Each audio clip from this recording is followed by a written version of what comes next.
Tem até a notícia do Sacha, né? Até coloquei aqui, que acertou com o Bragantino, né? Era outro cara. Ele é outra característica, né? Ele também é de área, mas não é o cara altão que faz o pivôzão ali, mas também era especulado. Mas é um pouquinho mais pronto, né, o Dieguinho? De repente, assim, é totalmente diferente, tanto característica quanto idade do Juan, né? Só tem uma diferença gritante. E assim, eu acho que o torcedor tem que começar a entender algumas coisas. E tem algumas coisas que, assim, eu falo muito isso no meu canal. Eu não tenho preocupação de ser popular. Meu compromisso é com a minha consciência, com aquilo que eu acho correto. Desde que o clube virou SAF, a gente tem que começar a mudar um pouco o pensamento e a leitura. O clube empresa ele tem uma visão e o clube associativo outra. Então, por exemplo, o Eduardo Sacha era um jogador muito mais interessante do que o Juan hoje? Sem dúvida. Hoje, sem dúvida. Porém, aí vem um detalhe, não estou dizendo que eu aprovo a vinda do Juan, que eu já dei até a minha opinião. Falando especificamente do Sacha. Cara, o Sacha tem 31 anos de idade, é um jogador que ele já é reserva no Atlético há um tempão, e o Atlético está precisando fazer caixa. O Atlético queria 11 milhões de reais nele. Aí eu te pergunto, você vai pagar 11 milhões de reais no Sacha para ele ficar no banco de reservas para entrar no segundo tempo vez ou outra? Então, assim, a 777 brecou o negócio. Quando chegou para ela o valor, não vai fazer o negócio, não. Com razão, Com né? razão, óbvio. Eu sou o primeiro aqui a falar não. Entendeu? E outra, e aqui vai uma informação importante. Deixa eu até te complementar, Edmundo, que semana passada eu vi que você comentou a situação do investimento do Vasco e tal. Eu não lembro onde foi que eu anotei isso, meu Deus do céu. Enfim, eu tinha anotado aqui, não sei se eu vou conseguir achar agora. Mas, por exemplo, o Vasco ia ter uma reunião ontem com os executivos, com o Conselho Administrativo da SAF, né, que são 5 cadeiras da 777 e 2 do Vasco. Uma sempre vai ser o presidente do clube associativo e a outra alguém indicada pelo clube associativo. Mas o Paulo Brax será o cabeça do futebol e o Luiz Melo que é o senhor do clube. Ou seja, 9 pessoas vão sentar para redefinir a questão de orçamento. Agora, eles cancelaram essa reunião para a semana que vem, informação até do GE. Eles iam sentar agora para recalcular o orçamento do Vasco. Por quê? Porque ó, tem esse fundo, né, que vai receber, ó, também, de 198 milhões. Mudaram algumas coisas, né, também. Por quê? O que acontece? Lá atrás, quando se foi fazer o orçamento do ano, você não sabia exatamente até onde o Vasco ia nas competições e é primeiro ano, né? Ano passado a 777 entra em setembro. Então é o primeiro ano de Série A deles e pegando um ano inteiro. Então você está tateando ainda as rúbricas do clube. Então eles combinaram que iam fazer um orçamento e ia ter que fazer uma nova reunião para definir. O primeiro aporte da 777 entrou ano passado. O segundo tem que entrar esse ano, em setembro. E aí o que acontece? Eles já botaram uma grana importante no Vasco e agora eles vão definir o que vão fazer no segundo semestre. E aí tem até uma discussão do torcedor, tem que trazer o volante, o ponta, o meio, tá todo mundo de acordo nisso. Mas por que o Vasco vai deixar para trazer em julho e não agora, em final de março, começo de abril? Primeiro, a janela fechava dia 4, devido àquele bololô do Água Santa lá. Aí a CBF, para abrir para o Água Santa, e também não pode fazer só para um clube, tem que fazer para todo mundo, abriu a janela nacional até o dia 20, para resolver o embrólio do Água Santa. Então, você não consegue trazer jogador de fora, é só mercado nacional. A partir de dia 4, acho que é terça-feira, fecha a janela. E aí, que o Vasco, o Paulo Brax conversou com a gente lá no CT, ele teve uma conversa informal com o jornalista, ele falou, quem está indo no mercado comprar jogador agora vai se arrepender. Por quê? O mercado europeu está no meio do campeonato e para você tirar jogador de lá agora é muito mais caro. Quando encerram os campeonatos europeus entre junho e maio, acaba lá, eles começam a programar o ano deles do zero, é a hora que eles vêm aqui, compram, fazem os principais investimentos e você já sabe quais são os jogadores que vão seguir na Europa ou não.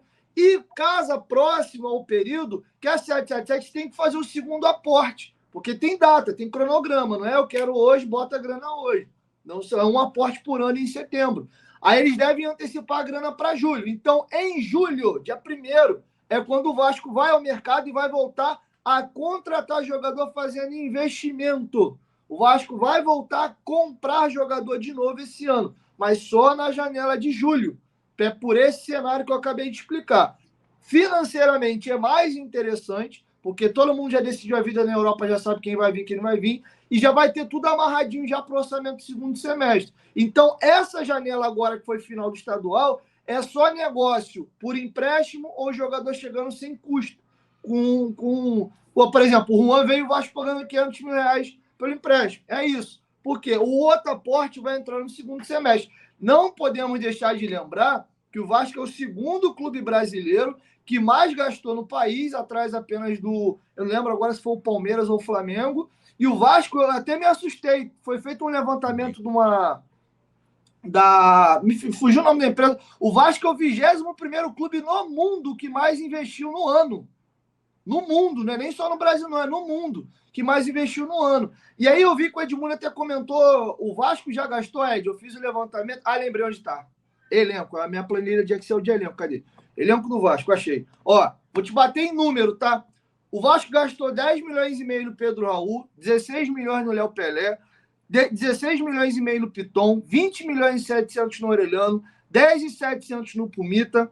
O Robson Bambu veio de graça, entre aspas, teve que pagar alguma grana pelo empréstimo, mas botei 0 aqui na planilha. O Patrick de Luca só teve luva, que ele veio de graça do Bahia.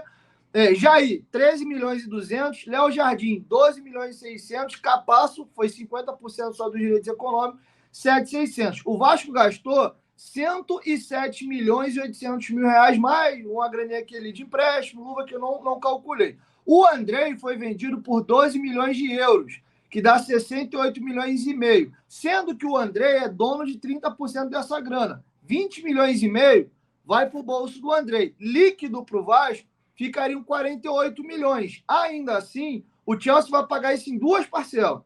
E só pingou, parece que a primeira, alguma coisa assim, ou vai pagar a primeira. Pagou a primeira, que foi em janeiro.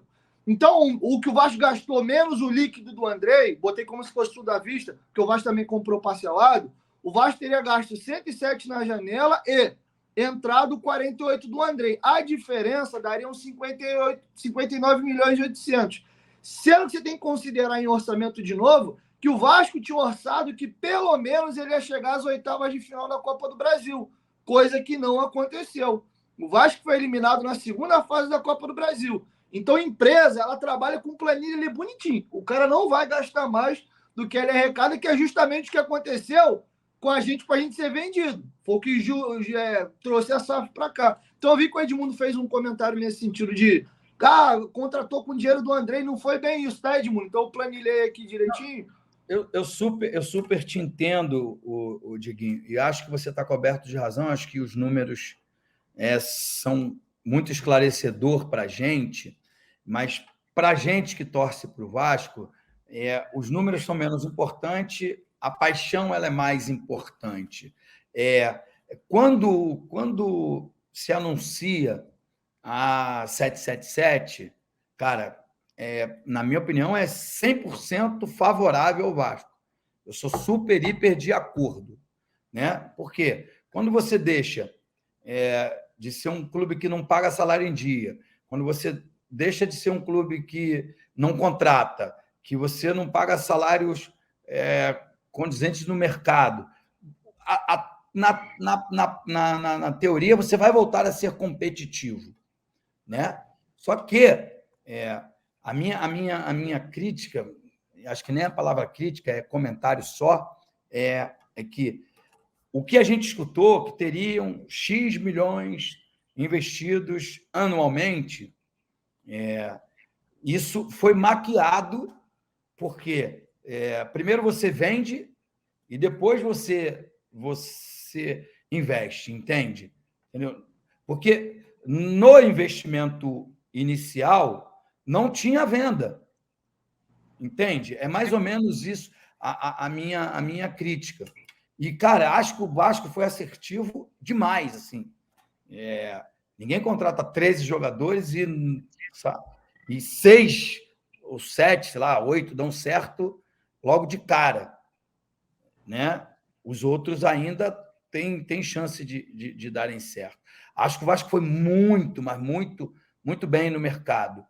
Mas aquela promessa de X milhões, acho que era cerca de 120 milhões de reais de investimento anuais, elas foram maquiadas pela vida do Andrei.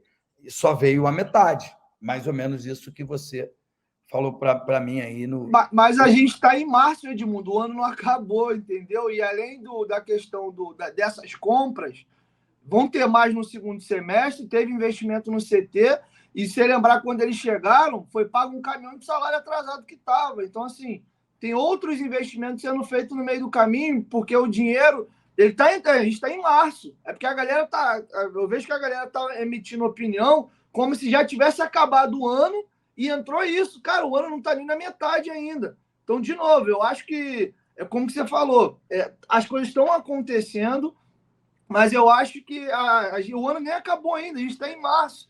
E a gente vai formar uma opinião melhor, eu acho que nem no final do ano, é com o passar dos próximos anos. Mas eu só planilhei até aqui, de dezembro, que foi quando acabou a Copa, até março, o que já foi gasto só com futebol. Entendeu? E lembrando que todas essas compras ou venda, que é normal isso no mercado, todas elas estão parceladas. Tanto que o Vasco comprou, como a venda do Andrei.